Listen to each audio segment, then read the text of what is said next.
Chapter 1. The Whispering Mark. The world tilted sideways. Not a gentle lean, but a violent lurch, like a ship caught in a sudden storm. Colors bled together, the deep green of the forest canopy, the muddy brown of the earth, the startling crimson of a nearby berry bush, all swirling into a dizzying mess. Selene's breath hitched. A cold sweat beaded on her forehead, trickling down her temples because this feeling was horribly familiar. Her hand flew to her shoulder, pressing against the gnarled, scar-like tissue of her soul mark.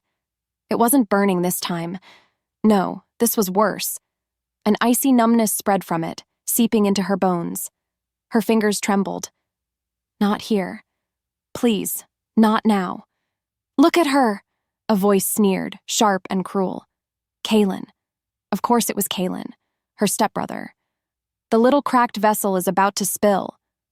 His friends snickered. The sound grated on her nerves, a chorus of buzzing flies she couldn't swat away. She fought to keep her feet planted to stop the forest from spinning.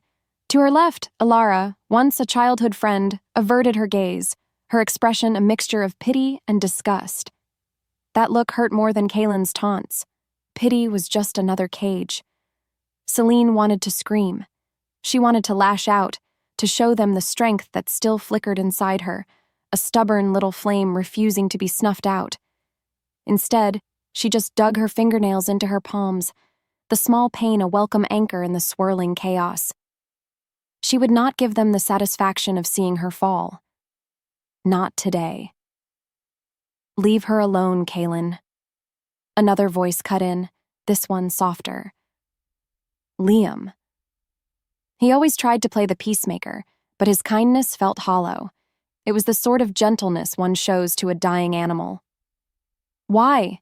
Kaelin shot back, stepping closer. He smelled of pine sap and arrogance. Everyone knows the truth. Bondless wolves wither. It's a kindness to remind her. She's what, 24? The moon goddess gives you until 25 before she takes back the gift of life. Time's ticking, little sister. The words were poison darts, and they found their mark. 25. A death sentence whispered in pack nurseries, a boogeyman to scare young pups into accepting their fated mates without question. For Selene, it was a ticking clock, each beat a step closer to an end she refused to accept. Her soul mark, fractured and incomplete since birth, was a visible symbol of her curse. It was a constant reminder that she was broken, unworthy of the sacred bond that gave their kind strength, longevity, and purpose. But was a life without a bond truly no life at all? Deep down, in the quietest parts of her soul, she felt a fierce, rebellious no. Survival was etched into her very being. As the dizziness finally began to recede, a horn blast echoed through the trees. Sharp, urgent, it sliced through the tension, silencing Kaelin's mockery. Pack members emerged from the surrounding woods, their expressions shifting from casual disdain for her to alert curiosity. The annual gathering of the northern packs was a tense affair at the best of times, a delicate dance of diplomacy and barely veiled threats. An unscheduled summons meant something was wrong, or something had arrived. Following the others towards the great hall, Selene's earlier weakness was replaced by a prickle of unease. The air grew thick with anticipation, heavy and charged like the moment before a lightning strike. Then she heard the whispers rippling through the crowd. A name, a title, spoken with a mixture of fear and awe. The council has sent an envoy. Not just any envoy, it's him. Alpha Darius of the Shadow Peak Pack. The name landed like a stone in a silent pond. Darius. The cold alpha. A wolf forged in loss and war, whose pack was as harsh and unforgiving as their mountain home. Legends said he hadn't smiled since his fated mate was killed by rogues a decade ago. They said his heart was a frozen stone in his chest. A thrill of something dark and dangerous shot through Selene. She had no place in the world of alphas and their politics, but she couldn't deny the pull of curiosity. She wanted to see the man who was more myth than wolf. Just as this thought crossed her mind, the great doors of the hall swung open, and the world seemed to hold its breath. He was there, and he was more terrifying than any story. The new arrival commanded the space not with noise, but with an absolute crushing silence that radiated from him in waves. He was tall, broader than any wolf she'd ever seen, with hair as black as a moonless night and eyes the color of a winter storm. A jagged scar cut through one eyebrow, a permanent mark of violence that only added to his brutal beauty. He moved with a predator's grace, each step deliberate and sure. His presence was a physical weight, pressing down on everyone in the hall. The air grew thin, cold. Selene watched, hidden behind a thick wooden pillar, as her alpha, a strong and proud leader, actually bowed his head slightly in deference. This was power. Raw. Unquestionable. Then it happened. For a single, heart-stopping second, his gaze swept the room and locked with hers. The distance melted away. The crowd, the hall, the world. It all vanished. There was only the shock of his stare. It was like being struck by lightning. A searing heat erupted on her shoulder, right over her broken mark. It wasn't the icy numbness from before. This was fire. Pure, agonizing fire. A gasp tore from her lips, but no sound came out. Her wolf, a creature that had been silent within her for years, a dull and sleeping thing, stirred. It lifted its head from a decade of slumber and whispered a single impossible word. Mate. Chapter 2. A spark in the cold. The word echoed in the sudden, roaring silence of her mind. Mate. It was a lie. It had to be. A cruel trick played by a desperate heart and a broken soul. Selene recoiled behind the pillar, her body trembling, her hand clamped over her shoulder as if to physically shove the burning sensation back into her skin. She squeezed her eyes shut, trying to block out the image of the cold, scarred Alpha whose gaze had felt like a physical touch. When she dared to look again, his attention had moved on.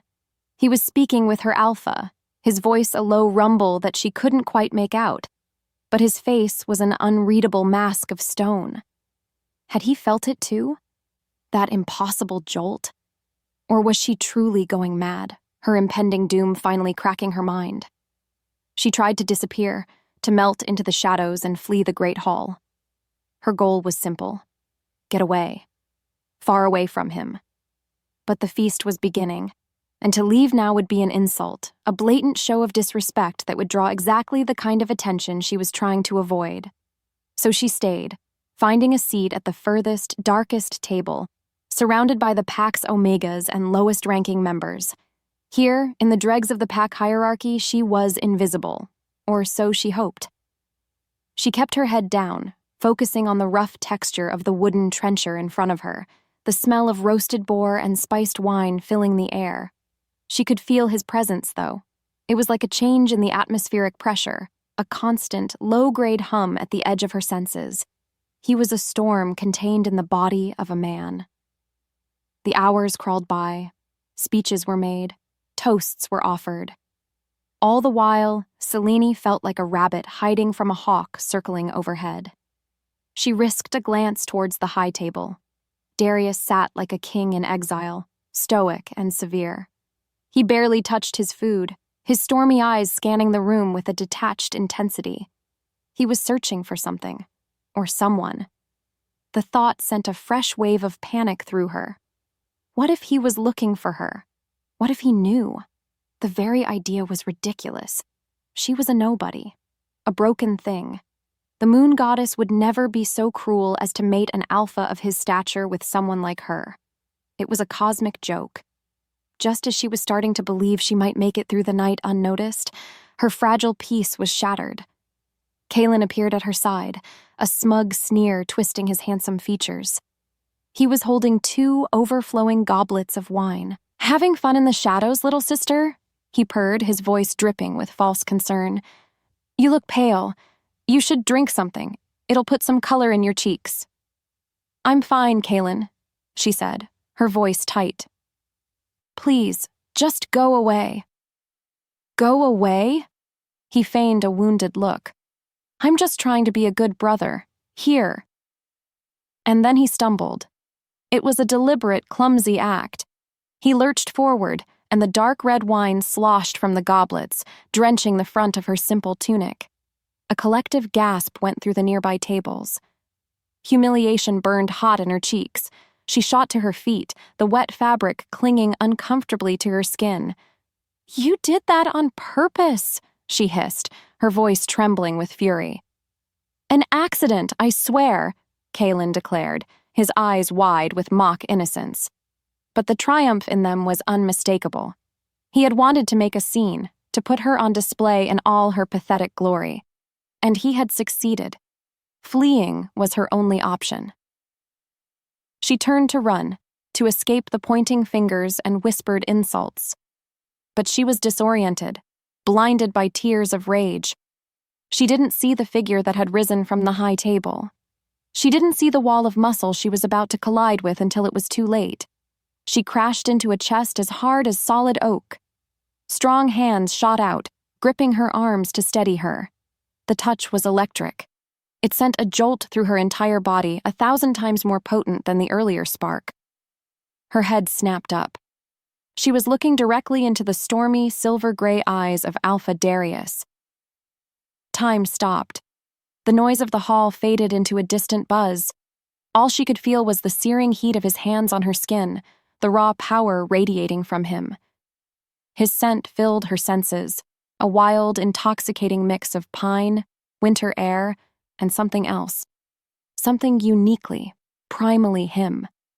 He was so close she could see the flecks of a darker gray in his irises, the faint stubble on his jaw.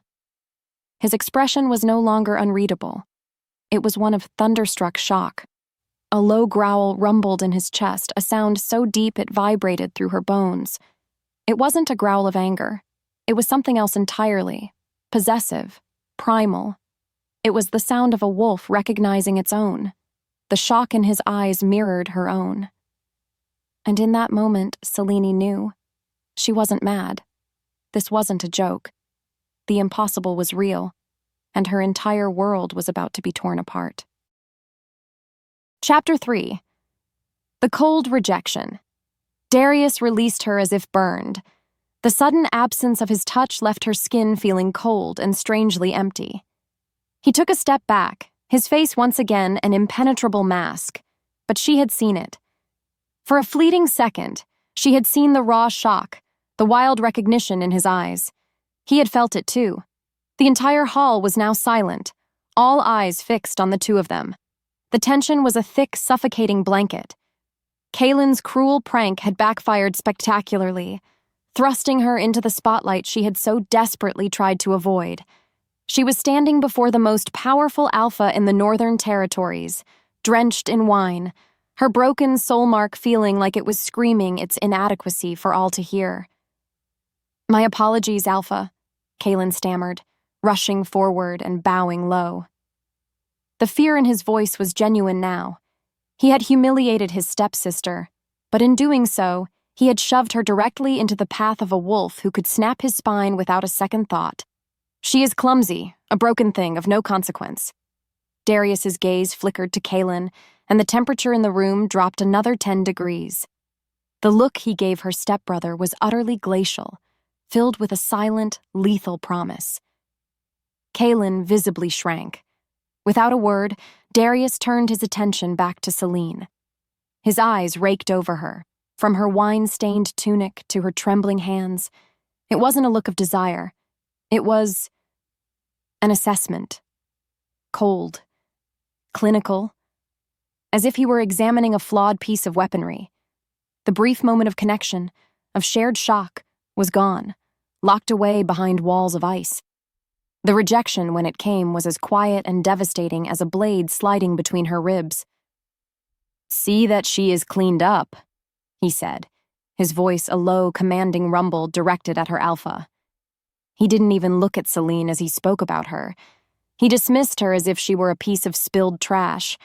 Then, he turned and walked back to the high table without a backward glance. The show was over. The whispers erupted immediately, a venomous flood. Selene didn't wait to hear them. She fled. She ran from the great hall, ignoring the calls of her name, pushing through the stunned crowd.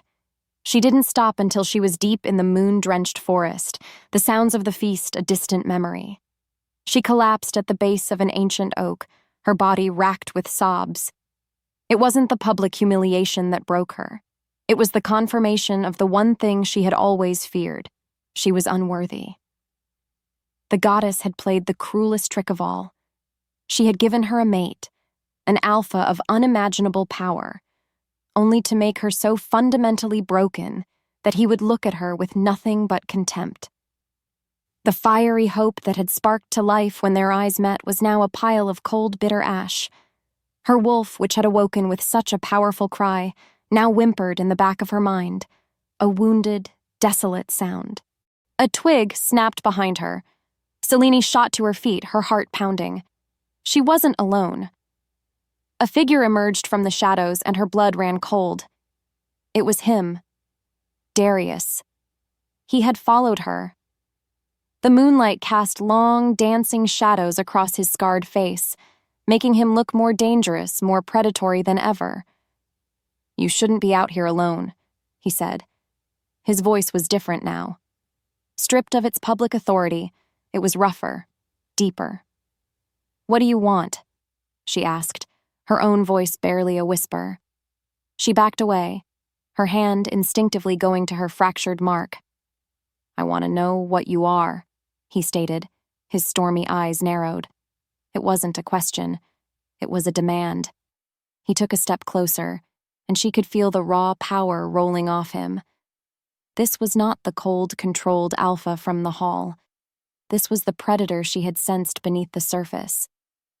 "When I touched you, what was that?" "I don't know what you're talking about," she lied, her voice shaking. Admitting the truth was impossible. It would mean acknowledging the bond, a bond he had already silently rejected. It would mean exposing her deepest vulnerability to a man who looked at her like she was a problem to be solved. "Don't lie to me," he growled, the sound vibrating in the still night air. "My wolf. It has not reacted to anyone in 10 years. Not since—" He cut himself off, a muscle twitching in his jaw. The ghost of an old pain flickered in his eyes. His first mate. The one he had lost. The realization hit her like a punch to the gut. Of course. How could he ever accept a new mate, especially a broken one when he was still haunted by the ghost of his perfect, fated one? To him, this connection wasn't a miracle. It was a curse. A betrayal of a memory he held sacred. Before she could respond, another voice called out from the darkness. "Alpha Darius, the council demands your presence. There is a complication." It was Darius's beta, his face grim. A rival alpha, a brutish wolf named Riker, known for his ambition and cruelty, had just made a shocking proclamation. He had challenged the legitimacy of the Northern Pack's treaty, and he was using the chaos of the evening to make a power play. Darius's attention snapped away from her, his focus instantly shifting to the new threat. The predator receded and the cold, calculating alpha returned. He gave her one last, lingering look, his eyes filled with a complicated mix of frustration, anger, and something else she couldn't name. It looked almost like regret. Then he was gone, melting back into the shadows towards the Great Hall, leaving her alone once more with the impossible truth. He was her mate, and he would never claim her. And somehow she knew this quiet, cold rejection was only the beginning of her pain. Riker's challenge had just raised the stakes for everyone, and she was an unsealed secret, a weakness he could not afford. Chapter 4: A Burden of Fire and Ice. The forest was a blur of shadows and moonlight. Selene leaned against the rough bark of a pine tree, trying to catch her breath. The encounter with Darius had left her hollowed out, a fragile shell filled with vibrating energy. One moment he was a monster made of ice and fury. The next, he looked at her with a flicker of something she couldn't dare to name. Regret? It was impossible. He was an alpha who had lost his fated mate. To him, she was an inconvenient, broken echo of a bond he never wanted. The pain in her shoulder began to throb again, a deep, insistent pulse. It was different from before. It was an ache that seemed to travel down her veins, a cold fire spreading through her chest. Leaving the relative safety of the woods, she clung to the shadows at the edge of the pack grounds. She needed to get back to her small room at the edge of the settlement. She needed to curl up in the dark and pretend this night never happened. But the sounds from the great hall followed her. Laughter, shouting, and underneath it all, a low hum of danger. Riker's challenge had thrown everything into chaos. The world felt unstable, ready to shatter. Her legs felt heavy, so heavy. The throbbing in her shoulder sharpened into a piercing agony. It felt like her very soul was being pulled in two different directions. One part yearned to run back to Darius to feel the shocking rightness of his touch again. The other part screamed at her to flee, to hide from the man whose mere presence was tearing her apart. A wave of dizziness crashed over her. Stronger this time. The edges of her vision turned black. No, not now. She stumbled, catching herself on the wooden wall of a storehouse. Her body was betraying her. The bond, this cursed, impossible connection, was a poison. His rejection hadn't severed it. It had twisted it into something agonizing. She saw stars, little pinpricks of light dancing in the encroaching darkness. Her knees buckled. The ground rushed up to meet her. But it never did. Strong arms scooped her up, pulling her from the brink of unconsciousness. The world spun. For a dizzying moment, she thought she was dreaming. But the scent was unmistakable. Pine and winter and a storm gathering on a mountain peak. Darius. His name was a silent scream in her mind. She was in his arms. Her head rested against a chest that felt like it was carved from stone. The contact should have hurt. It should have been like pressing a burn against a block of ice. Instead, a strange, terrible peace washed over her. The pain didn't vanish, but it changed. It found a center. A focus. It was still agony, but it was an agony that made a terrifying kind of sense. She forced her eyes open, looking up at him. His face was a mask of thunder. A low, furious growl was rumbling deep in his chest. He was fighting it. He was fighting his own instinct. His wolf had taken over, forcing him to catch her, to hold her, while the man raged against it. He wasn't carrying her towards the healer's den. He was moving with grim purpose toward the main lodge, where the Alphas and the Council were meeting. She wasn't a person to him. She was a problem. A complication in his political games. Her heart fractured a little more. The last thing she heard before the darkness finally claimed her was the cold, hard voice of an elder from within the lodge. The bond is reacting to the Alpha. This changes everything. The girl is a liability that could cost us all a war. Chapter 5. A Vessel of Rage. Selene awoke with a gasp. She was lying on a simple cot, a rough woolen blanket pulled up to her chin. The room was small, bare, and smelled of stone dust and dried herbs. For a confused second, she didn't know where she was. Then the memories of the night came flooding back. The feast, Kaelin, the burning shame, the impossible spark, Darius, the agony, his arms around her. The last thing she remembered was the cold, damning words of the council elder. A liability.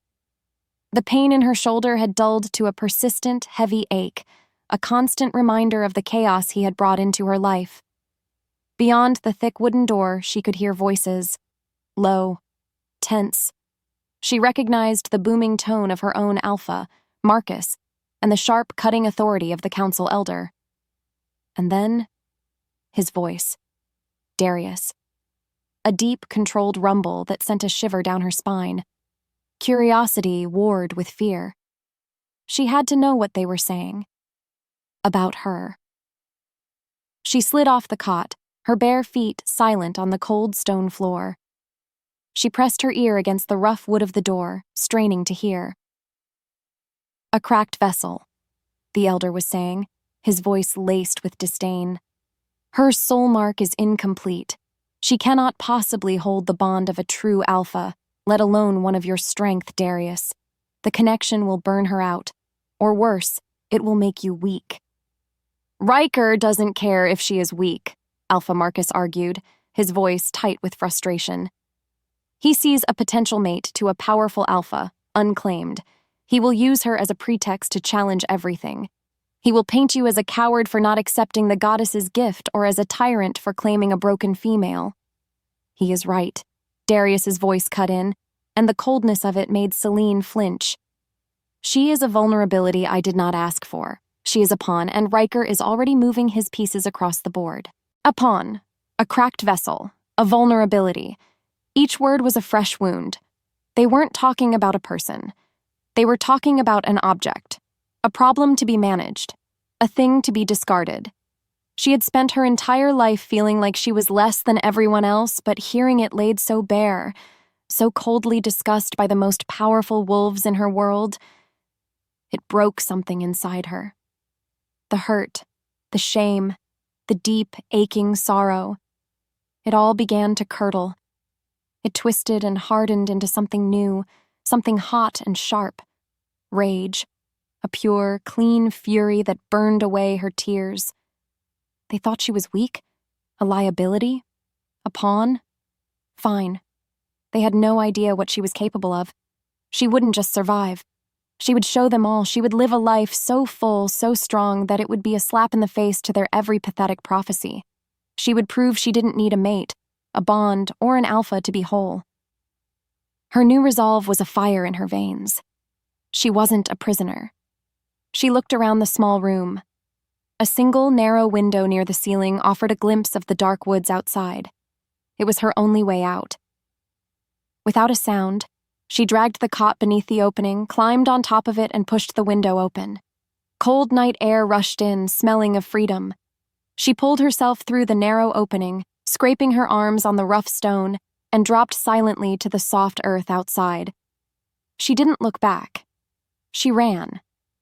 Not with the frantic terror of prey, but with the focused determination of a huntress.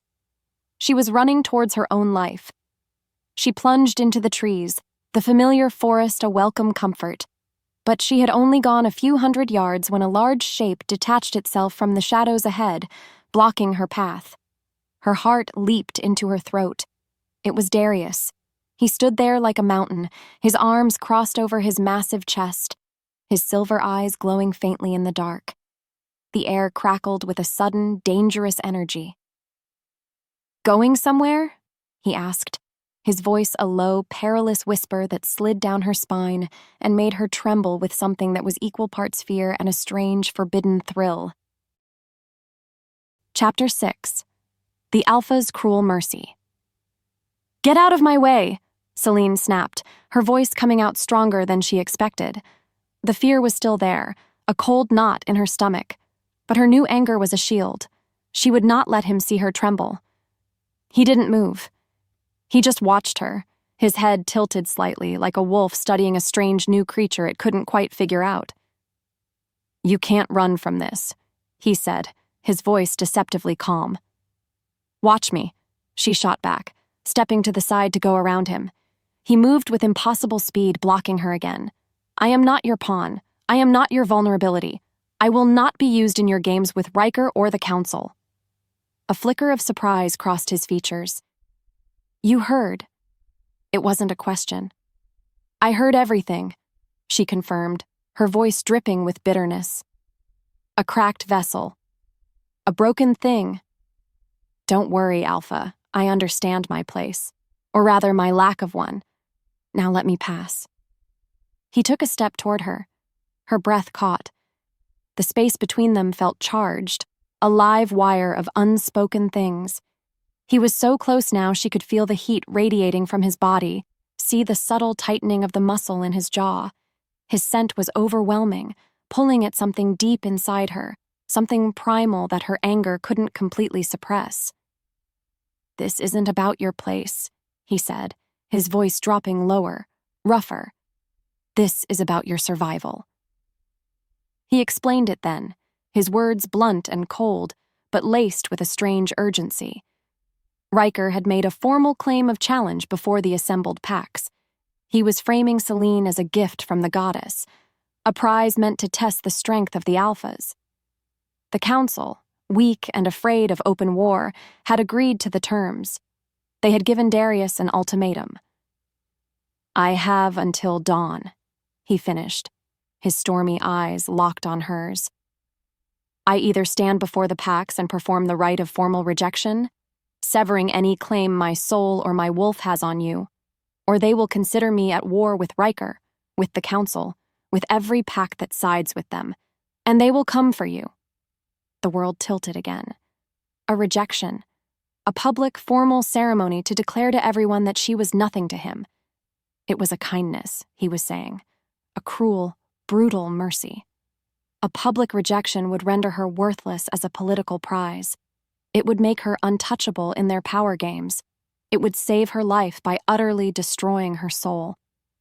The choice wasn't a choice at all. It was a death sentence of a different kind. The next thing she knew, she was standing in the center of the great clearing. The sun was just beginning to touch the horizon, painting the sky in shades of bruised purple and gray. The packs were all there, silent witnesses, and he was standing before her. Alpha Darius. He looked like a god of winter, remote and unforgiving. But as he looked at her, she saw it again. A flash of pure agony in his eyes. He was breaking himself to save. Then the mask of the cold Alpha slammed back into place. His voice rang out, clear and powerful, devoid of all emotion. "I, Darius of the Shadow Peak Pack, stand before the goddess and my kin," he began, the ritual words a death knell to her heart. "I deny this bond. I refuse this connection." He looked directly at her, his gaze a physical blow. "I reject this female. She is nothing to me." A roar of approval went up from Riker's followers. The sound was deafening. But Selene heard nothing. The world had gone silent. The fiery connection that had burned between them was snuffed out, replaced by an absolute, soul-crushing void. She was adrift, alone, shattered. As she stood there, swaying on her feet, a new figure pushed through the crowd. It was Riker. He was huge, with a brutish face and small, cruel eyes that gleamed with triumph. He stopped before her, a smug, possessive smile stretching across his face. "A pity," he boomed, his voice dripping with false sympathy while his eyes devoured her. "An alpha who throws away a gift from the goddess is a fool, but a treasure, even when discarded, still needs a protector." He looked out at the crowd, then back at her, his smile widening. "I will watch over the little broken wolf." His offer of protection felt like the bars of a cage slamming shut around her. Chapter 7. The Ghost and the Shadow. Weeks bled into a month of ghosts. Selene had become a phantom in her own home, a whisper in the spaces she used to occupy. The pack members no longer looked at her with pity. That would have been a kindness. Instead, they looked through her, their eyes sliding past as if she were a wisp of smoke. The public rejection had worked. It had made her nothing. The word echoed in the quiet moments, a constant, dull ache behind her ribs. Nothing to me. She learned the patterns of this new, hollow life. She woke before the sun, foraged for herbs at the furthest edges of their territory, and returned long after the evening meal fires had died down to embers. Her world had shrunk to the size of survival. Breathe in, breathe out, endure. In the midst of this lonely existence, she began to feel it, a persistent, prickling sensation on the back of her neck, the feeling of being watched. At first, she dismissed it as paranoia, a symptom of her fractured mind. But it was too consistent. A shadow that moved when she moved, a flicker of motion at the edge of her vision, a scent on the wind that was gone before she could place it, something sharp and clean like mountain air. It wasn't Riker or his brutish followers. Their presence was loud and reeked of stale bloodlust. This was different, silent, patient, professional. One evening, hiding in the branches of a thick fir, she finally saw one of them clearly. A warrior, clad in dark leathers, a tattoo of a snow-capped peak on his neck. Shadow Peak. It was one of Darius's men. The realization sent a chill through her that had nothing to do with the evening air. He hadn't just abandoned her, he had put her in a cage without walls. Was he protecting her, or was he guarding a liability? The two felt terrifyingly similar. His rejection was a lie, but his surveillance was the truth, and she didn't know which one was worse. She was his secret, his problem to contain. The knowledge was a bitter pill to swallow, because it meant that some sliver of their connection, no matter how unwanted, still remained. Her new cautious routine was shattered one afternoon near the creek that marked the border of their lands. Riker appeared, flanked by two of his hulking lieutenants. His presence was an immediate violation, a storm cloud blotting out the sun.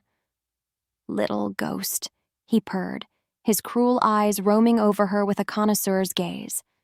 "Getting some air? You look thin. Life as an outcast doesn't suit you." Selene stood her ground, her hand tightening around the handle of the small skinning knife at her belt.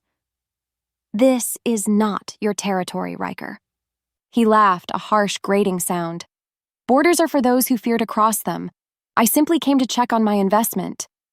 He took a step closer, and his scent, stale sweat and ambition, made her stomach churn. Darius was a fool, a sentimental fool, clinging to a ghost while a real living prize stood right in front of him. He paused, his smile turning sly. "Though I suppose it's not you he was blind to. It's what's in you. Your mother was from the Whispering River line, wasn't she? A rare bloodline, known for unique gifts." The world narrowed to his greedy, knowing eyes. Her mother? The woman she barely remembered, who had died when she was just a child? What did her bloodline have to do with anything? Riker spoke of her lineage with a disturbing reverence, like a collector discussing a priceless artifact he intended to acquire. This was never about a mate bond. This was about possession. "I don't know what you're talking about," she said, her voice a low tremor. "Oh, I think you do," he sneered, reaching for her. "We're going to find out." A shadow detached itself from the trees across the creek. It was one of Darius's warriors, standing silent and still, his hand resting on the hilt of his sword. He was an unmistakable promise of death. Riker's eyes narrowed, and he let out a frustrated snarl. He took a single step back. "Another time, little ghost," he growled, his gaze lingering on her with a chilling possessiveness before he and his men retreated into the woods. Selene was left trembling, her heart hammering against her ribs. She was standing in a cage she hadn't known existed, and the bars were made of her own blood. What gift did Riker believe she carried? And was it the same thing Darius was so desperate to control? Chapter 8. Forged in Secret Fire. The world was no longer just a place to survive, it was a place to fight. Riker's words had lit a fire in the hollow space where her heart used to be. Bloodline. Gifts. The taunts were a key, unlocking a door to a past she'd never known and a future she now had to seize. She would not be an investment. She would not be a prize. The grief from Darius's rejection and the rage from her pack's scorn finally found a purpose. It became fuel. She needed to be stronger, not just to live, but to be able to defend whatever secret was buried in her veins. Her training began in the pre-dawn gloom, in a hidden clearing circled by ancient, moss-covered stones. At first, it was agony. Her body, weakened by years of fainting spells and the constant stress of being an outcast, protested every movement. Her muscles screamed. Her lungs burned. She ran until her legs gave out. She practiced with a dull, notched blade she'd found, swinging at tree trunks until her arms felt like lead. Every night she collapsed onto her cot, bruised and exhausted. But every morning, the fire of her new purpose forced her back to her feet. She would not be prey. She would forge herself into a weapon. A strange thing began to happen. Small miracles appeared in her path, One morning, her worn-out knife was gone, and in its place, resting on a stump, was a new one. It was perfectly balanced, the blade sharp and oiled, the leather-wrapped hilt fitting her hand as if it were made for her. There was no note, no sign of who left it. Another day, while tracking a rabbit, a sudden, sharp growl from the undergrowth sent the creature bolting in the opposite direction, away from a patch of quicksand she hadn't seen. She was alone, but she wasn't. He was out there, a ghost guarding a ghost. Darius. His silent, infuriating presence was a constant shadow at the edge of her life. He was helping her, shaping her, and the thought filled her with a confusing mix of resentment and a strange, unwilling gratitude. It was a silent, dangerous dance they performed across the woods, never speaking, never acknowledging the other, yet bound by this invisible thread. One evening, her frustration boiled over. She had been trying to master a difficult knife throw for an hour, and the blade kept missing its mark, thudding uselessly into the dirt. With a scream of pure rage, she hurled the knife one last time. It spun wildly and clattered against a stone. She sank to her knees, spent. "You're putting too much shoulder into it," a low voice rumbled from the edge of the clearing. She froze. He emerged from the trees, moving with a silent grace that belied his size. Darius. The moonlight caught the silver in his eyes and the scar on his brow. He looked less like an alpha and more like a primal god of the forest. "What are you doing here?" she demanded, scrambling to her feet. "Watching you fail," he answered, his tone blunt. "The throw comes from your wrist, your core, not your arm." "I don't need your help," she spat, her heart hammering against her ribs. "I don't need anything from you. Stop following me, stop leaving me things, just leave me alone." "If I left you alone, Riker would have had you a month ago," he shot back, stepping closer. The air between them thickened, charged with a year's worth of unspoken words. "You think this is a game? You are walking around with a target on your back and you don't even know what you're carrying." "Then tell me," she cried, her voice breaking. "Tell me why he wants me." He didn't answer. He just moved closer still, his stormy gaze fixed on hers. He picked up the knife and held it out to her. When she didn't take it, he took her hand, his calloused fingers wrapping around hers to place the hilt in her palm. The touch was a lightning strike, a wildfire that consumed every ounce of air in her lungs. His skin was so warm against hers, all her anger, her training, her resolve. It all melted away in the face of this one, simple, devastating touch. He didn't pull away. He stepped in, his other hand coming up to adjust her grip, his fingers brushing the sensitive skin of her wrist. His thumb stroked over her racing pulse. She could feel his breath on her cheek. She looked up into his eyes and saw a storm of conflict, of regret, of a raw, possessive hunger that mirrored the desperate yearning in her own soul. The world shrank to the space between their lips. Then, with a low growl, he ripped his hand away as if he'd been burned. He backed away, his chest heaving, the torment clear on his face before the mask of ice slammed down once more. Chapter 9. The Price of a Soul.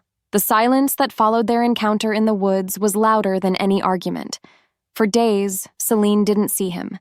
The shadows at the edge of the forest were just shadows. The feeling of being watched was gone. But his absence was a presence in itself, a hollow space that ached with the memory of his touch. She kept training, her movements sharper now, more precise. The phantom sensation of his hand on hers guided her, a ghostly teacher she both hated and craved. She was stronger, faster, but her heart was a battlefield of warring emotions. The rejection had broken her. His secret help had confused her. And that one moment of raw, forbidden intimacy, it had given her a dangerous, impossible hope. The blow came on a cold, overcast morning. A rider arrived from the Central Territories, bearing the official seal of the Werewolf Council. A decree was read before the pack. Selene was forced to stand there and listen as her fate was decided by wolves who had never even met her. Riker had petitioned them again. He had argued that a bondless female with a questionable bloodline was a destabilizing element, a rogue. He claimed that for the good of all packs, for the sake of peace and stability, she needed to be placed under the authority of a strong alpha who could manage her. The council, in their infinite and cowardly wisdom, had agreed. The words were a death sentence wrapped in the language of diplomacy. Selene was to be formally transferred to the custody of the Blackwater Ridge Pack. To Riker.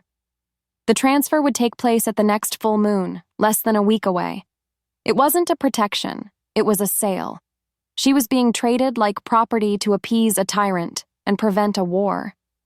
A wave of triumphant murmurs went through the crowd. Kaylin wore a smug, satisfied smirk. Her own alpha, Marcus, looked at the ground, unable to meet her gaze. His hands were tied. In this world, the council's word was law. She was trapped, utterly and completely trapped. Panic, cold and sharp, clawed at her throat. She couldn't breathe. She turned and fled, ignoring the stares, the whispers. She ran, her feet pounding the earth, her destination the only place that felt like hers anymore. The hidden clearing. She burst through the trees, her chest heaving, tears of pure, helpless rage blurring her vision. And she stopped dead. He was already there. Darius. He stood by the ancient stones, not looking at her, but staring off into the distance, his entire body radiating a barely contained violent energy. He had heard. Of course he had heard. He turned his head slowly, and the look in his eyes stole the air from her lungs. The cold mask was gone. There was no control left.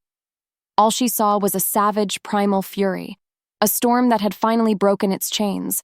This was not the Alpha. This was the wolf. "Did you think I would let him take you?" he growled, the sound so low and guttural it was barely human. He moved toward her, not with his usual deliberate grace, but with the fluid, deadly purpose of a predator closing in on its prey. He didn't stop until he was standing directly in front of her, so close she was forced to tilt her head back to look at him. He caged her in, his presence an overwhelming force of heat and power. "You will never belong to him," he swore, and the words were not a promise, but a vow sealed with all the violence simmering in his soul. His hand came up, his fingers sinking into her hair, tilting her face up to his. His silver eyes burned into hers. "You will not go to him, because you are—" He stopped, the next word catching in his throat, a sound of pure agony. He fought it. He fought himself, but the wolf won. "Mine." Chapter 10. Alliance of Fire and Shadow. The word hung in the air between them, a live thing, more powerful than any vow, more shocking than any curse. Mine. It was a declaration of war against his own rejection, against the council, against the entire world. Selene's mind reeled. Part of her wanted to scream at the hypocrisy, at the sheer arrogance of the Alpha who had cast her aside, only to claim her in secret. But a deeper, more primal part of her, the part that had recognized him in the Great Hall, the part that felt the phantom warmth of his touch, rejoiced. It was a terrifying, exhilarating thrill. This was not submission. This was an alliance. Their conspiracy was born in the shadows of the hidden clearing. They met under the cloak of darkness, the moon their only witness. "We fight them," he said, his voice a low growl that resonated with grim purpose. "Not with open force. Not yet. We fight them with cunning. Riker and the Council think you are a broken pawn. We will let them believe it. While they play their game, you will become the weapon they never saw coming." His training was nothing like her desperate, solitary efforts. It was brutal, efficient, and relentless. He was a harsh teacher, pushing her past limits she didn't know she had. He showed her how to use an opponent's weight against them, how to turn her smaller size into an advantage, a tool for speed and surprise. The lessons were a blur of aching muscles, sharp commands, and the constant unnerving proximity of his body. He would move behind her to correct her stance, his chest a wall of heat against her back, his breath warm on her neck as he murmured instructions. He would grab her wrist to demonstrate a block, and the brief, calloused touch would send a jolt through her entire system. Each session was a battle on two fronts, the physical struggle to learn, and the emotional war to ignore the simmering current of desire that flowed between them. One evening, fueled by a day of frustration, she finally broke through his guard. She ducked under his arm, twisted, and used her momentum to sweep his legs out from under him. He went down with a grunt of surprise, pulling her with him. They landed in a heap on the soft earth, a tangle of limbs. Selene found herself sprawled on top of him, her hands braced on his chest, her face inches from his. His heart hammered against her palm, a wild, frantic rhythm that matched her own. The air crackled. The world stopped. All the pretense of teacher and student, of alpha and outcast, dissolved into the simple, undeniable truth of a man and a woman. His stormy eyes were dark with an emotion she could no longer misinterpret. It was raw, unadulterated hunger. With a low curse, he gently pushed her off, his control snapping back like a frayed rope. "Enough for tonight," he rasped, getting to his feet and not looking at her. "Rest."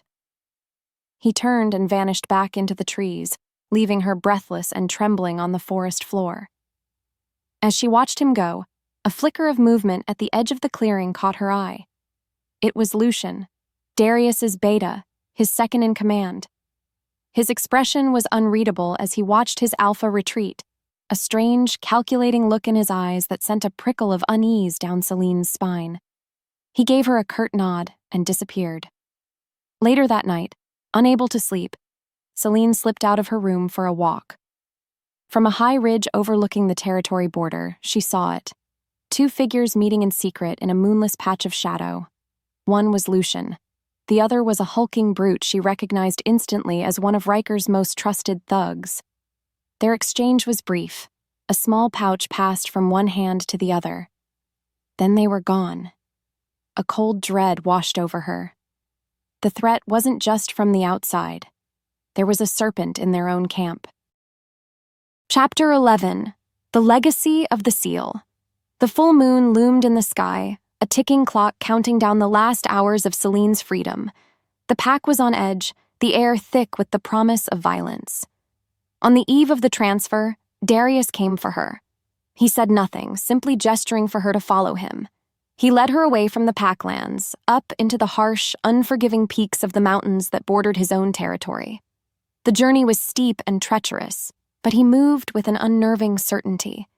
He led her to a place hidden behind a cascading waterfall, a secret, dark mouth in the side of the mountain. A cave that felt older than time itself. Inside, the air was cool and still. The only sound was the muffled roar of the water outside. As her eyes adjusted, she saw that the walls were not bare stone. They were covered in ancient, faded carvings, a sprawling history etched by forgotten hands. There were wolves, but they were different. Larger, more intelligent-eyed, their forms more fluid, somewhere between man and beast. And among the carvings, one image appeared again and again. A female wolf, standing on two legs, a mark on her shoulder. A swirling, complete, and powerful sigil that glowed with an inner light. It was her soul mark, but whole. Perfect. "My ancestors carved these," Darius said, his voice a low echo in the sacred silence. "Before the packs, before the alphas, before the bonds as we know them." He traced one of the carvings with his finger. They were called awakens, the first wolves. Their power was not just in tooth and claw. It was in their life force, their soul. He turned to face her, his expression more serious than she had ever seen it. "I have spent years searching the old lore, trying to understand what happened to my first mate, why our bond was so brittle. I found stories, legends of a power so great it had to be contained, a bloodline that could alter the very fabric of our society." He looked at her shoulder, at the gnarled, incomplete mark that had defined her entire life. "Your mark isn't broken, Selene. It was never broken." His words hit her with the force of a physical blow. "It's locked. It's a seal, a magical prison created generations ago to suppress the lichen power that runs in your veins." He explained the horrifying truth. The seal was designed to keep the ancient power dormant, but it was imperfect. It fed on the life force of its host, weakening with each generation. It was why her mother had withered and died so young. It was the cause of Selene's fainting spells, the power inside her fighting against its cage. If she died, the seal would break, and the power would dissipate into nothing, lost forever. But, he continued, his voice grim, his silver eyes boring into hers, if the seal is broken by the formation of a true fated mate bond, the power doesn't just awaken, it transfers. The one who bonds with you, Selene, they don't just get a mate.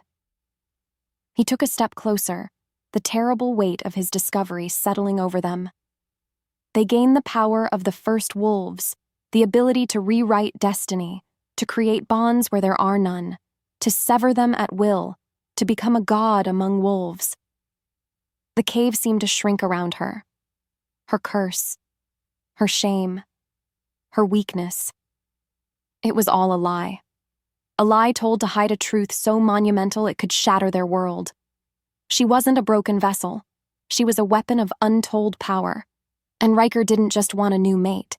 He wanted the power to rule everything.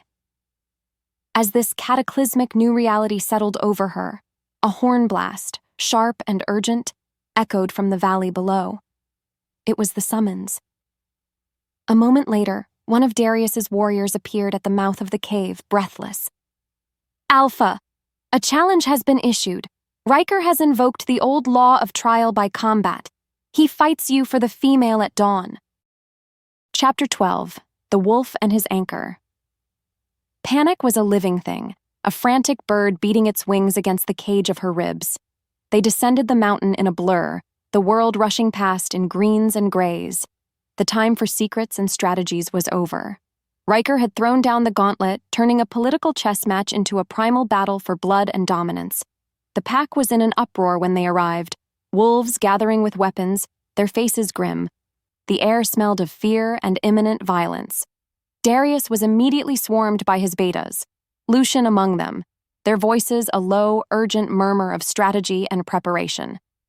Selene was pushed to the side, an unwilling spectator to the storm she had caused. "We need to get you somewhere safe," a Shadow Peak guard said, his hand on her arm. "Alpha's orders." They were escorting her to a small, defensible cabin on the edge of the clearing when the ambush came. They erupted from the trees, a dozen of Riker's men, moving with brutal efficiency. Her guards fought valiantly, but they were outnumbered 2-1. The clash of steel and the snarls of shifting wolves filled the air. Selene wasn't a pawn anymore. She unsheathed the knife Darius had given her, her heart hammering, her training kicking in. She moved, ducking under a wild swing, her blade finding an opening in a warrior's side. But for everyone she dodged, 2 more appeared. A massive hand grabbed her hair, yanking her back, the cold edge of a blade pressed against her throat. "The Alpha will be pleased," her captor grunted. A roar tore through the forest. It was a sound that didn't belong to the world. It was deeper than any animal growl, filled with a promise of carnage so profound that it silenced the battle. Every wolf froze. A colossal shape exploded from the trees. It was Darius, but it wasn't. The creature was immense, a monster of nightmare, half again as large as the biggest shifter she had ever seen. Its fur was the color of a storm cloud, its claws like daggers of obsidian.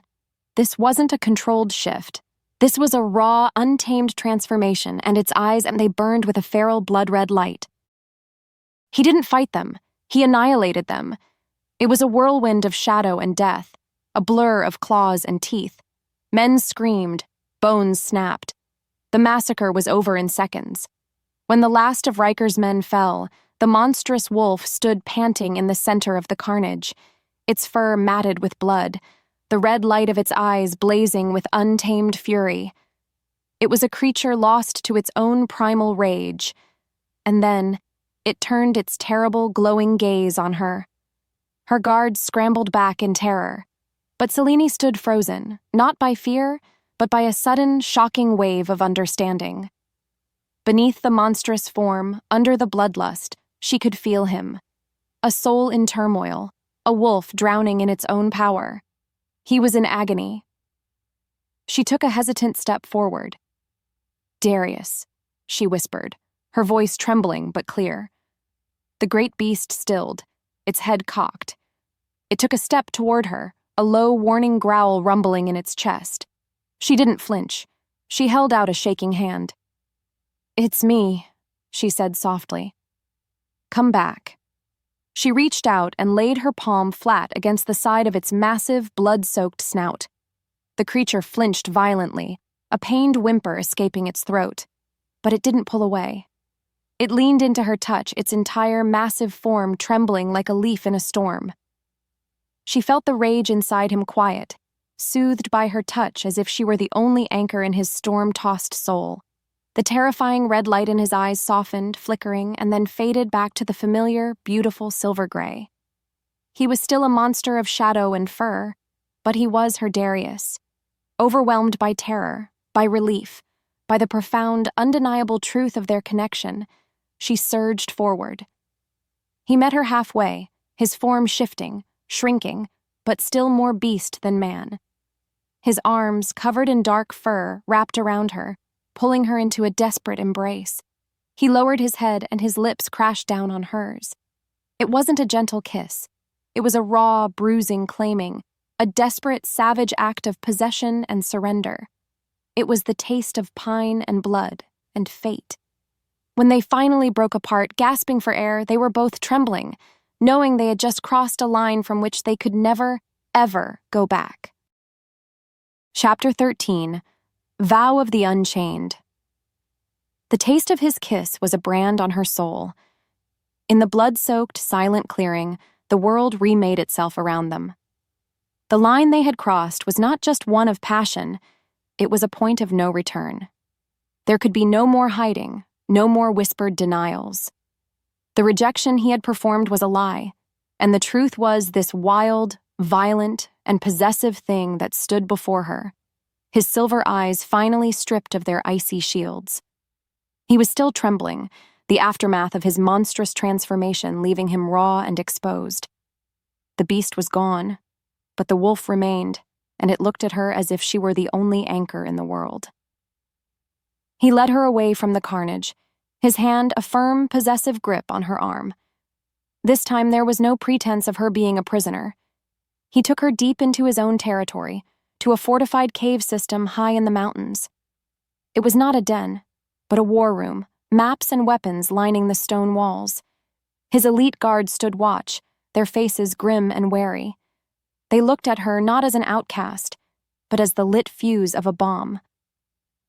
"You cannot go back to your pack," Darius stated, his voice a low rumble that left no room for argument. "To them, you are a pariah. To Riker, you are a prize. To the Council, you are a problem to be erased. Hiding is no longer an option." He turned to face her, his gaze intense. "The only path forward is together. Stay with me, not as my captive, as my ally, as my partner. We will face them, side by side." He was offering her a choice she never thought she'd have, not just protection, but a place beside him, a role in her own destiny. The fear was a cold serpent in her gut. To stay with him meant war. It meant death and destruction. But to leave was to accept the fate others had written for her. To be a victim, a prize, a ghost. She looked at this impossible, tormented Alpha, who was willing to defy their entire world for her. The choice was terrifying. It was madness. And it was the only one she could ever make. "Side by side," she agreed, her voice quiet but steady. A vow passed between them in the flickering torchlight. It was not the sacred pledge of mates, sealed by the goddess. It was something wilder, forged in blood and defiance, a promise made by two broken souls against a world that wanted to tear them apart. They were no longer just a cursed girl and a cold Alpha. They were a rebellion. Their pact was sealed just as a breathless, wounded scout stumbled into the cave. He clutched a scroll bearing the unbroken wax seal of the Council. His eyes were wide with terror.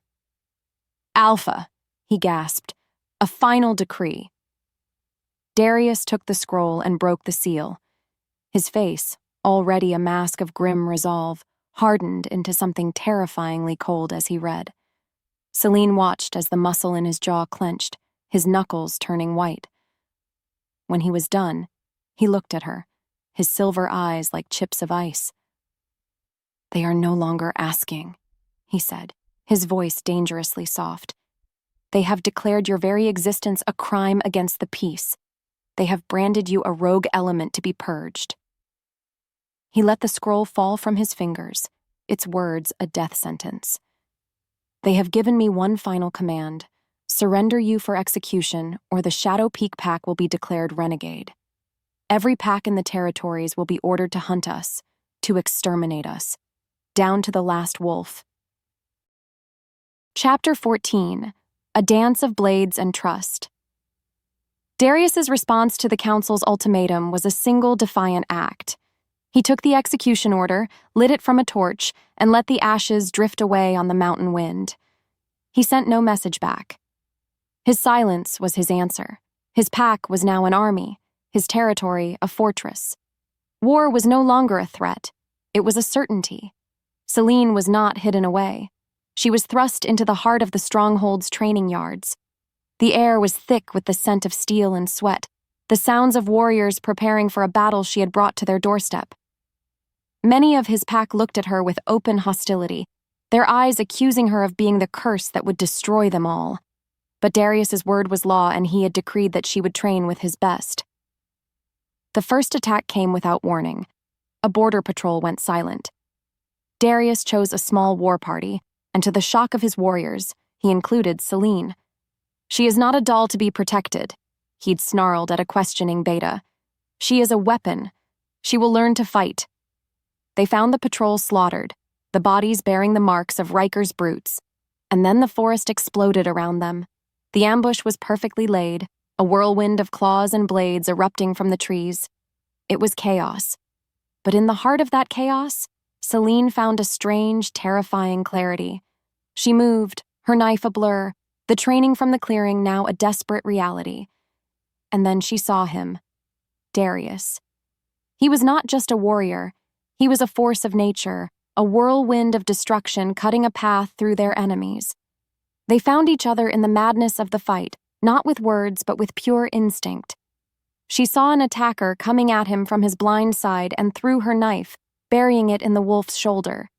He, in turn, spun and used his own body as a shield to block a flurry of arrows meant for her. They moved around each other in a deadly, unspoken rhythm, a dance of blades and blood.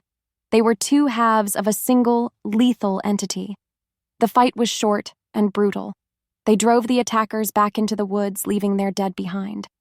When it was over, they stood in the blood-soaked clearing, chests heaving, adrenaline singing in their veins. They were alive. They had done this together. Darius reached out, his thumb gently wiping a smear of blood from her cheek. His touch was rough but tender, a silent acknowledgement of the trust that had just been forged between them in the heart of the battle. But as she looked down at one of the fallen attackers, a cold dread washed over her. The face was familiar.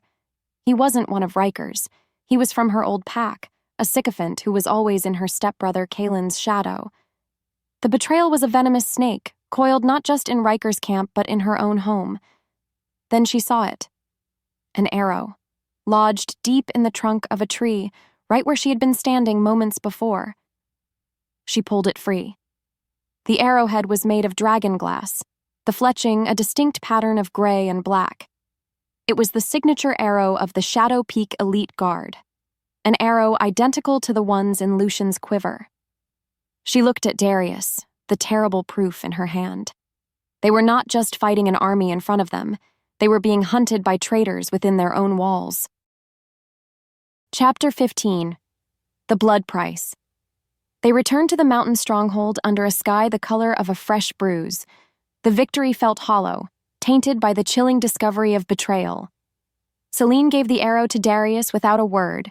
He looked at it, his face unreadable, and the silence that stretched between them was heavy with the weight of what it meant. His own second in command, a wolf he had trusted like a brother, had aimed a killing blow at the woman he was trying to protect. Darius walked away, heading toward the command caves where Lucian stood watch, and the look on his face was that of a man heading to an execution. Selene did not see him again for hours. When he finally emerged, as dusk settled over the peaks, the savage grief in his eyes was gone, replaced by an emptiness so profound it was terrifying. The serpent had been dealt with, but the poison remained. The news came the next morning. Riker, ever the master strategist, had twisted their victory into a trap. He had paraded the bodies of his fallen men before the other packs, not as aggressors, but as martyrs. He painted Darius as a bloodthirsty tyrant, a rogue alpha who had butchered a diplomatic party and was hoarding a cursed female for his own dark purposes. He used the Council's own decree against them, claiming that their weakness had allowed Darius's madness to fester. And then, invoking the most ancient and brutal of the old laws, he bypassed the Council entirely. He issued a formal challenge for the right of supremacy, a death match. It was the ultimate gamble. One fight, one alpha against the other, to the death.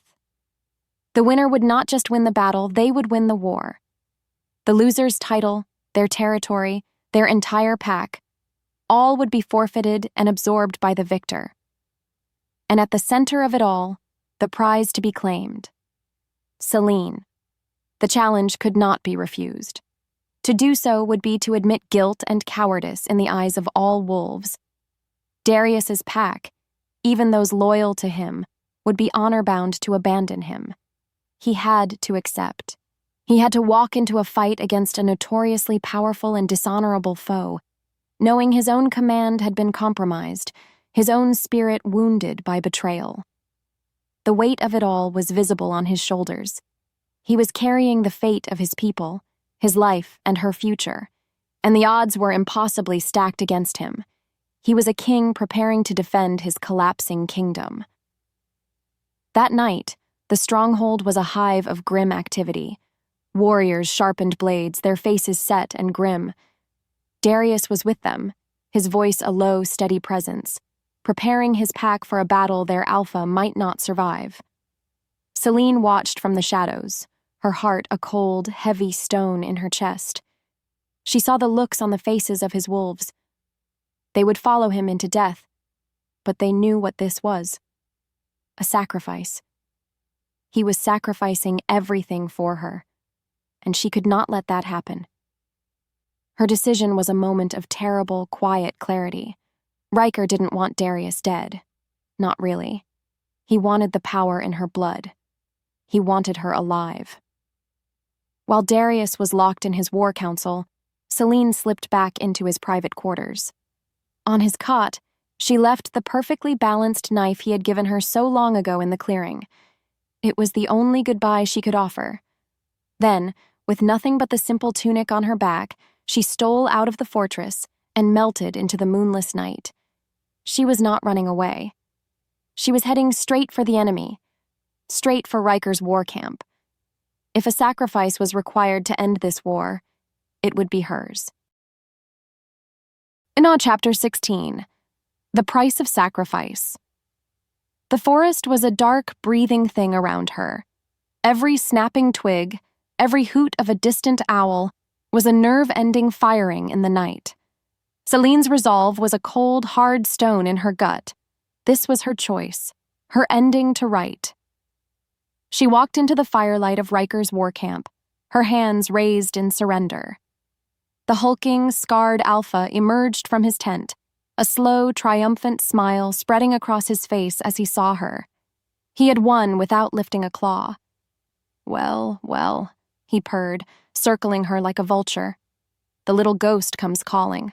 To what do I owe the honor? I'm here to end this, she said, her voice steady despite the hammering of her heart. The fight is for me, so here I am. Take me. Call off the death match. Riker threw his head back and laughed, a horrible, grating sound that echoed off the trees.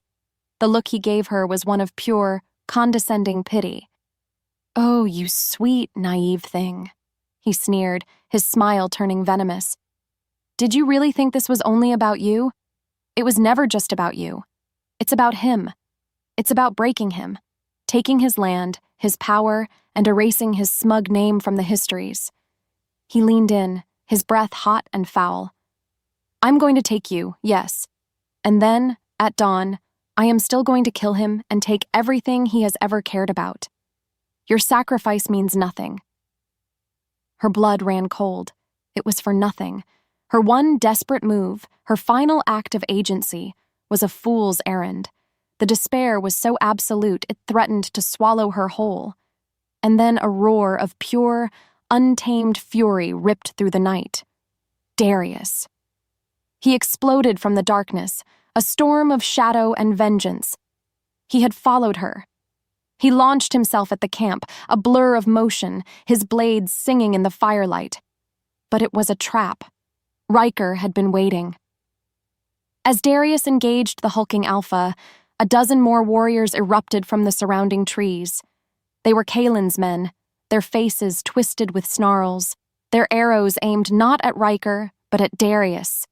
He was surrounded, fighting a war on all fronts. He fought like a cornered god, a whirlwind of death, but he was just one wolf against an army. An arrow with a wicked silver tip slammed into his shoulder. He roared in pain, but kept fighting.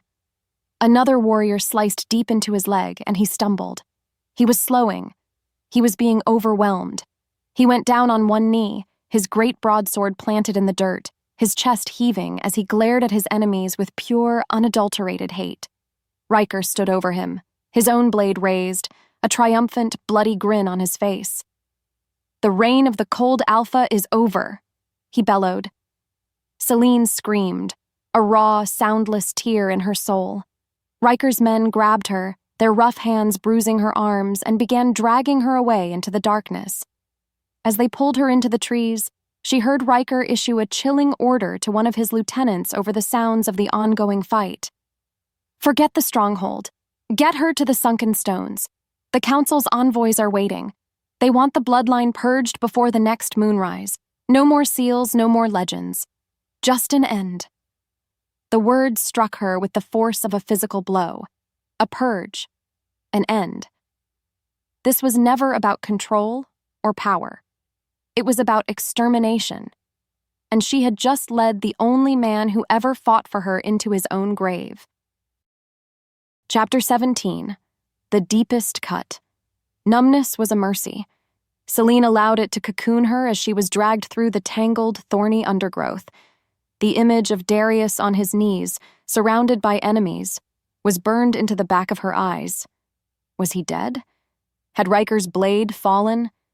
The uncertainty was a special kind of hell, a venom that seeped into the hollow spaces of her despair.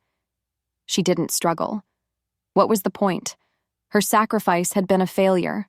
Her defiance had led to his doom. Everything she had done had only made things worse. She was a curse, a walking catastrophe. Maybe they were right to want to erase her. Her captors didn't speak. They were grim, focused, moving with a purpose that felt chillingly final. They were not taking her to Riker's camp. They were heading deeper into the old parts of the forest, the places where the trees grew too close together and the air was heavy with the ghosts of forgotten rituals. After what felt like hours, they arrived at a small, secluded clearing. A group of 4 wolves stood waiting in the gloom. They weren't Riker's brutes. They were from her own pack. And as they stepped into a sliver of moonlight, Selene's heart stopped. Elara, her childhood friend, her face pale and her expression a mask of tormented resolve. Riker's men shoved Selene forward, and Alara's group took charge of her ropes. There was an exchange.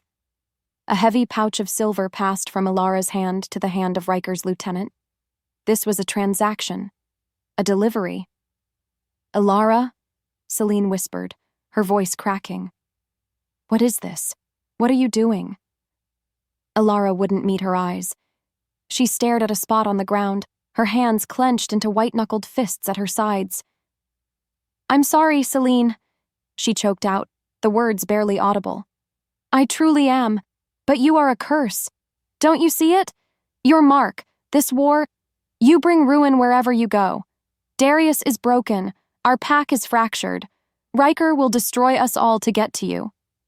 She finally looked up, her eyes swimming with tears of piteous conviction. "The Council, they promised us. They promised that if you were gone, there would be peace. A final end to the chaos. I'm doing this for the good of the pack. For all of us." The betrayal was so absolute, so profound, it stole the air from Selene's lungs. It wasn't the cold ambition of an alpha or the greed of a rival. It wasn't a betrayal for power or for silver. It was a betrayal born of fear. A quiet, intimate treason delivered by the hand of a friend, wrapped in the righteous, suffocating justification of the greater good. It was the deepest cut of all, a wound far more mortal than any blade. Riker's cruelty had been a physical threat. Darius's rejection had been a heartbreak. But this was the annihilation of hope itself. She was utterly and completely alone, delivered to her executioners by the very people she had once called her own. Chapter 18.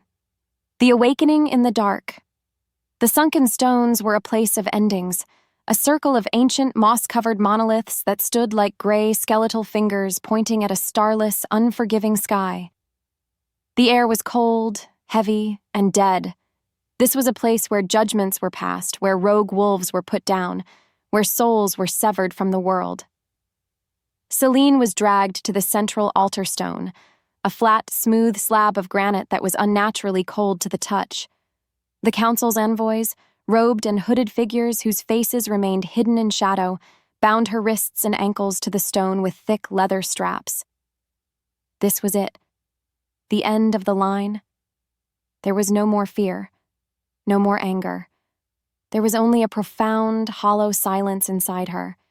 In the face of her own imminent death, her life played out in her mind with a terrible, stark clarity. She had prided herself on being a survivor. She had built her identity on the idea of enduring, of not needing anyone, of being strong enough to stand alone. She had thought that was her greatest strength. She had been so wrong. Her thoughts turned to Darius. She didn't see the cold alpha or the fearsome warrior. She saw the flash of torment in his eyes when he performed the rejection. She felt the phantom warmth of his hand correcting her grip on a knife. She saw the monstrous, raging wolf that had gentled under her touch, bowing its head to her and her alone. She tasted the desperate, claiming kiss in the aftermath of the battle, a kiss that had spoken of a truth deeper than words. He had been willing to burn his entire world to the ground for her, for a cracked vessel, for a broken thing. And in that final, terrifying moment of clarity, her great flaw was laid bare. Her entire life, she had believed the goal was to survive without love, to prove she didn't need a bond to be whole. It was a lie, a shield she had built to protect herself from the pain of wanting something she believed she could never have. As the cold of the stone seeped into her bones, she finally admitted the truth to the silent, listening dark. She didn't just want to live, she wanted to love. She wanted him. She wanted his infuriating arrogance, his silent protection, his stormy eyes, and his rare, secret warmth. She loved him, not because fate had whispered the word mate in her ear, but because she had chosen him. Her soul had chosen him, freely and completely. The tragedy was realizing it now, when all was lost. She closed her eyes, not in resignation, but in acceptance.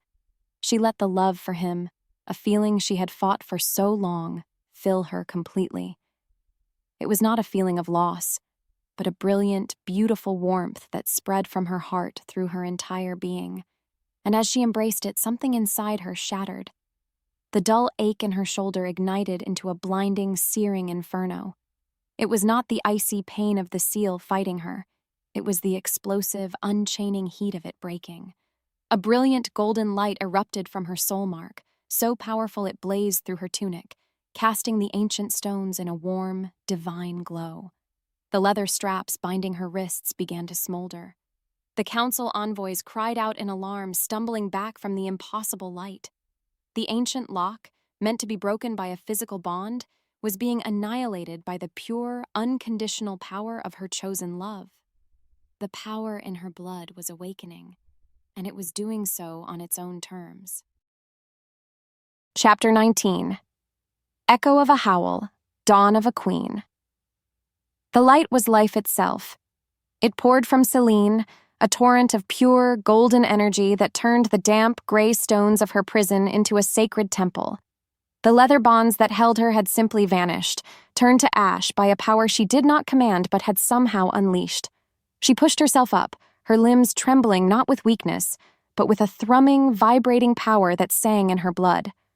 The council's robed envoys, who had been moments from ending her life, were now scrambling back in terror, shielding their eyes from the divine, impossible radiance. She was no longer a sacrifice. She was a beacon, and he had seen it. A howl tore through the forest, a sound of such profound, soul-shattering loss that it silenced the panicked whispers of the envoys. It was a sound Selene felt in her very bones, a desperate, broken call from one half of a soul searching for the other. Then he was there. He stumbled into the circle of stones like a ghost, a nightmare of dried blood and open wounds. Darius. He was leaning heavily on his greatsword, each step an agony, his body a testament to the unwinnable battle he had fought. But he was alive. His eyes, wild and half-feral, were fixed on her, on the golden light. He had followed it. He had followed her. He took one more agonizing step, and then his strength finally gave out. The sword clattered on the stone as he collapsed to his knees, his head bowed, his body racked with tremors. The sight of him, so powerful, so proud, brought so low. It shattered the last of her fear. She ran to him, falling to her knees before him, her hands hovering over his wounded form. "Darius," she whispered, her voice thick with tears.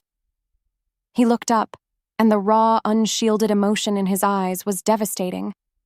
This wasn't the cold Alpha. This was the wolf, the man, stripped bare of all his defenses. He reached for her, his hands clutching her arms as if to assure himself she was real. He buried his face against her shoulder, a low, guttural growl of pure, unadulterated relief rumbling in his chest. "Selene," he rasped, his voice a broken thing.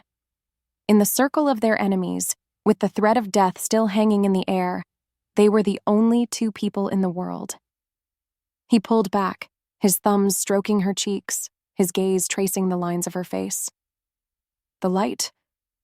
I thought I'd lost you. I felt you fading." "You found me," she whispered. "It isn't fate that brought me here, Selene," he said, his voice raw with a truth that had cost him everything. "It's you, in the darkness, in the fight, in the end. It was always only you." The power still blazed from her mark, a wild, untamed thing. He was fading, his wounds too severe. She knew with a certainty that came from the ancient power now singing in her veins what she had to do. This was not about destiny. It was not about what the goddess had written in the stars.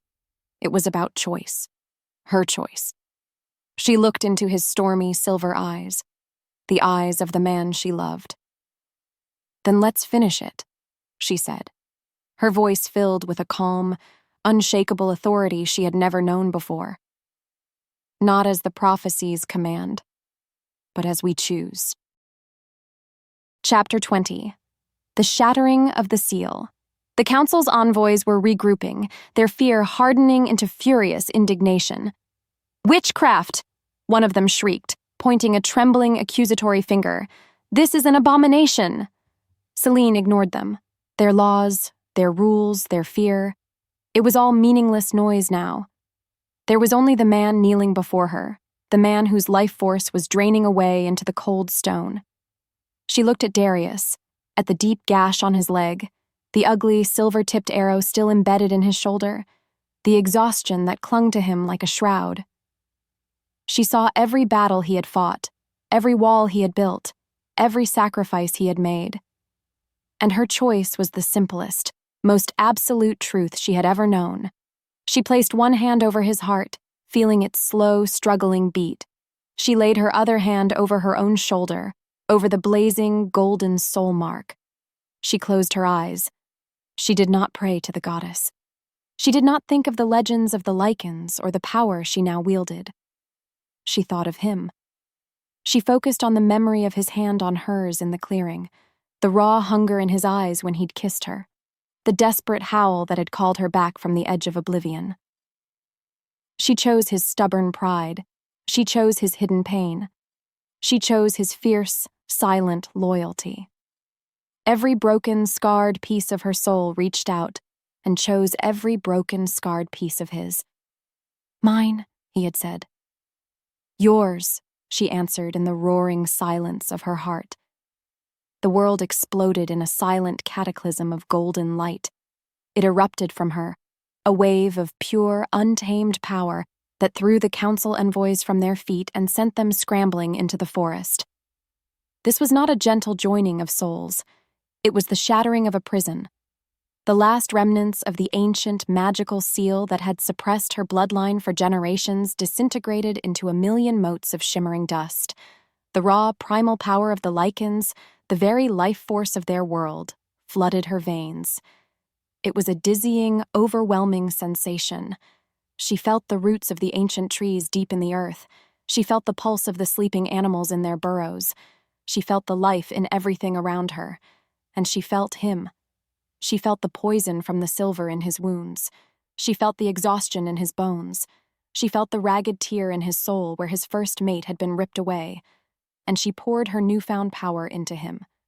It flowed from her hands, a river of golden light, knitting torn muscle, sealing gaping wounds, purging the silver's venom. It was more than healing. It was a remaking. When the light finally receded, it settled on her shoulder. The gnarled, ugly scar was gone. In its place was a perfect, swirling sigil of silver and gold, glowing with a soft, steady, internal light. She was not a cracked vessel. She was not a broken thing. She was whole.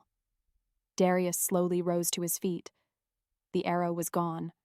The wounds were sealed, leaving behind only faint, silvery scars. His strength had returned, his eyes clear and wide with a profound, soul-deep awe as he looked at her. They were no longer just an alpha and an outcast. They were a single, united force, two halves of a power that the world had forgotten. "It's time," he said, his voice resonating with his old strength, but warmed by a new reverence. Together, they turned. They would not wait for their enemies to hunt them. They would go to them, and they would rewrite the law with fire and blood. Chapter 21. The Unwritten Law. They walked out of the ancient forest as the first rays of dawn bled across the horizon, painting the sky in defiant strokes of orange and crimson. The world felt new, vibrant. Every leaf and stone humming with an energy Selene could now feel as keenly as her own heartbeat. They moved in perfect, silent unison. No longer just a man and a woman, but a singular, formidable presence. The news of the failed execution and the miracle at the sunken stones had not yet reached the packs. In the valley below, the great clearing was filled with a tense, murmuring sea of wolves, all gathered to witness the bloody spectacle of the death match. As they stepped into the open, a hush fell over the crowd. It rippled outwards, a wave of stunned, disbelieving silence. They were a vision from the old legends. Darius, who should have been dead or dying, stood tall and whole, his silver eyes blazing with a power no one had seen before. At his side, walking not behind him but as his undeniable equal, was Selene. The broken, cursed girl was gone. In her place stood a queen, her posture radiating a calm, formidable authority, the now perfect soul mark on her shoulder glowing with a soft, ethereal light against her skin. They were power and grace, shadow and light, a living embodiment of a forgotten age. They walked through the parted crowd, their path leading directly to the center of the clearing where a makeshift arena had been formed. The council elders sat on a raised platform, their faces pale with shock and fear. Kaelin and Alara stood in the crowd, their expressions a mixture of disbelief and terror. And in the center of the arena, clad in black fighting leathers, stood Riker. His triumphant smirk faltered as he saw them. He stared at Selene's glowing, whole mark, at Darius's impossible recovery, and the greedy confidence in his eyes curdled into pure, unadulterated fury. He knew. He had lost the prize before the first blow was ever struck. "Blasphemy!" one of the council elders shrieked, finding his voice. He stood, his finger pointing at Selene, his face contorted with fear. "The right of supremacy is sacred. This creature has no place here. This is against all law." Selene stopped and turned her gaze upon him. Her voice, when she spoke, did not need to be loud. It carried a new, resonant power that commanded the absolute attention of every wolf present. "Your laws are written in fear and carried out in shadow," she declared, her eyes sweeping over the silent, watching packs. "Your laws declared me a curse. Your laws demanded my death. Your laws are broken." She looked from the cowering elder to the snarling Riker, her chin held high. "It is time to write new ones." The only sound in the stunned silence that followed was the cold, clear rasp of steel as Darius drew his greatsword. The final fight was about to begin. But it was no longer a duel for dominance. It was a revolution. Chapter 22, A Crown of Light and Shadow. The world held its breath. Riker, his face a twisted mask of pure, murderous rage, let out a roar and charged. His personal guard, wolves bound to him by fear and blood oaths, followed suit. At the same moment, Kalen, his face pale with the terror of a cornered rat, drew a wicked-looking blade and lunged from the crowd, screaming Selene's name. The final battle had begun. Darius met Riker's charge head-on. The clash of their blades was like a crack of thunder, a deafening explosion of sound that sent sparks showering onto the dusty ground. They were a whirlwind of brutal, primal force, a fight not just for dominance, but for the soul of their people. But this was not Darius's fight alone. Selene moved, not like a warrior, but like a force of nature. When Kalen and his cronies came for her, she didn't just meet their blades with the knife Darius had given her. She met their souls with the power he had awakened in her. She reached out, not with her hands, but with her senses, with the ancient lichen magic that now hummed in her veins. She felt the bonds of loyalty that tied these wolves to her stepbrother, bonds of jealousy, of petty ambition, of fear. She didn't break them. She simply unveiled the truth. With a whisper of power, she showed them the pathetic, frightened boy they were following, the cowardice hiding behind his sneer. One by one they faltered, their attack slowing. They looked at Kalen not with loyalty, but with dawning, disgusted clarity. Their will to fight for him evaporated like mist in the morning sun. Enraged, seeing his power base crumbling not from force but from some impossible magic, Riker shoved Darius back with a desperate, powerful blow. He saw Selene, the source of it all, and lunged, his greatsword aimed directly at her heart. He was a charging bull, unstoppable and mad with fury. There was no time to move, no time to block. But Darius was faster than time itself. He threw himself in front of her, a living shield of love and sacrifice. Riker's blade, its edge coated in the black, shimmering venom of the nightshade wolfsbane, sank deep into Darius's side.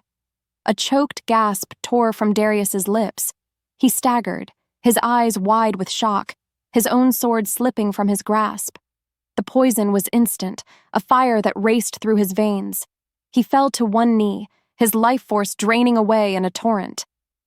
Selene screamed his name, a sound of pure, unadulterated agony. The world turned red. She dropped to her knees before him, her hands pressing against the horrific, poisoned wound. But healing was not enough. The poison was in his soul. She could feel him slipping away, and she would not let him go.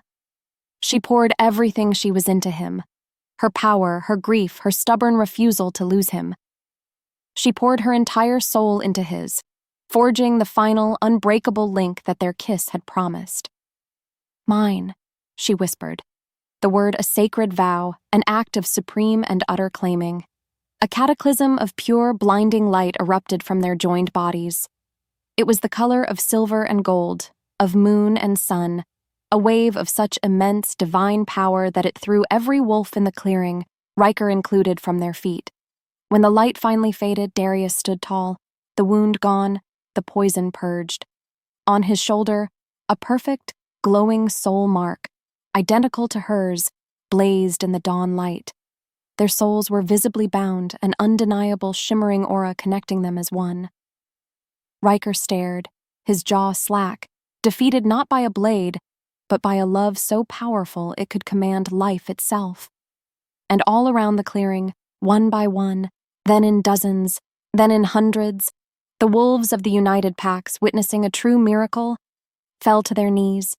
They bowed their heads, not in submission to an alpha, but in reverence to a new and awesome power. Chapter 23. The Breaking of Chains. The silence of the aftermath was more profound than any battle cry. Riker knelt in the dust, disarmed and broken, his army of followers now a crowd of unwilling witnesses to his humiliation. The authority he had commanded through fear had vanished, burned away by the light of Selene and Darius's bond. The power in the clearing had shifted, not from one alpha to another, but from an old, broken system to a new, unwritten truth. Justice was delivered not with rage, but with a calm, unshakable finality.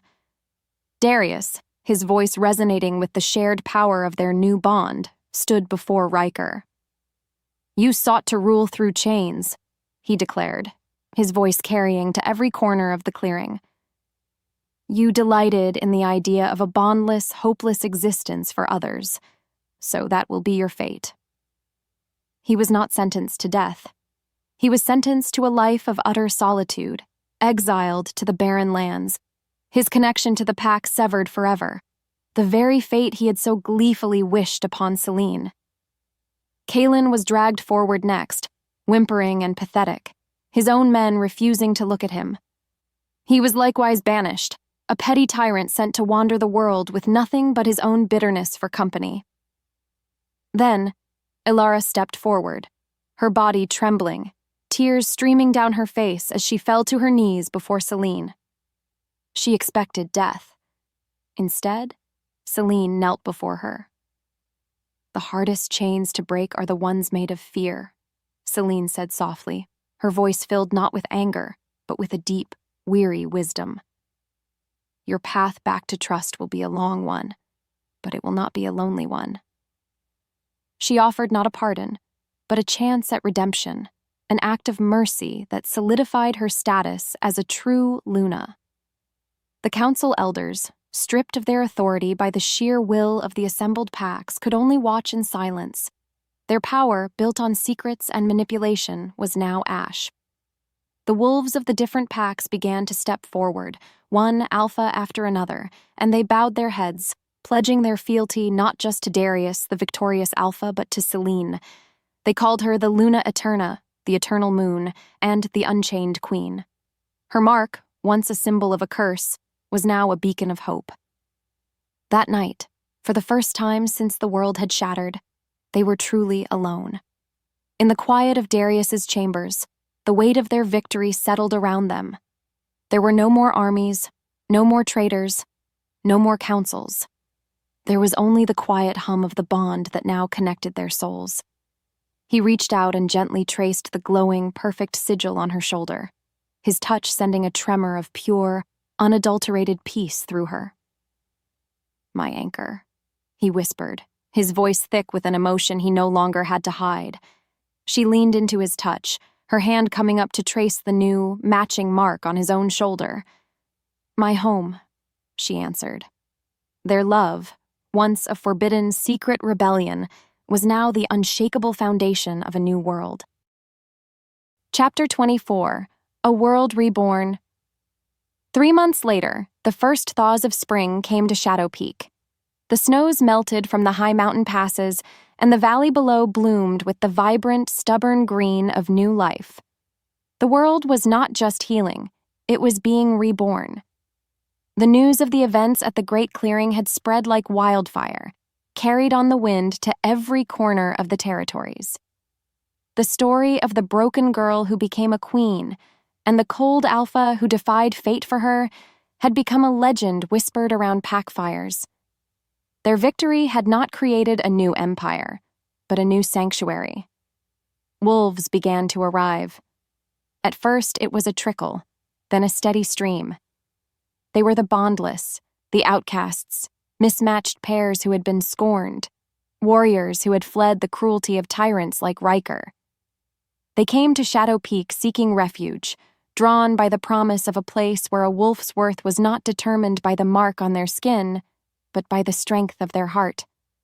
A new Grand Council was being formed, not of elders hidden in shadow, but of elected representatives from any pack who wished to join their new alliance. Selene stood beside Darius on the great stone balcony of the stronghold, looking out over the valley. She was not a consort. She was a ruler. Her lichen gift was not a weapon of war, but a tool of peace. She could sense the truth in a wolf's heart, feel the pain of an old wound, and soothe the fear that led to conflict.